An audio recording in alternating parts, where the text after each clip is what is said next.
Je wordt een hele rustige dag met een hege drukgebied over ons heen. En ik een dag met een soort bewolking. Ja, de temperaturen die binnen nog wat aan de hege kant. Een graad of 3, 4, misschien wel 5.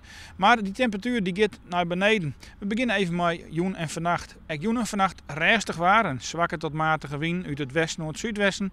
En daarbij een temperatuur die zakt naar zo'n 0, ja, of -1 misschien correct in het zuidoosten van Friesland. En 2 graden boven 0 in het waardgebied.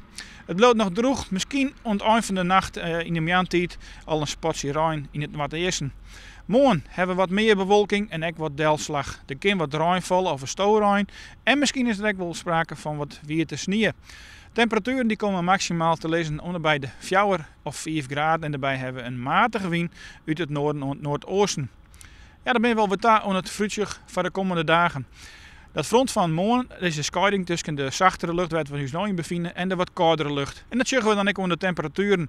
Baas die toons in vreed een dalende tendens hoe die 1 of 2 graden in de plus.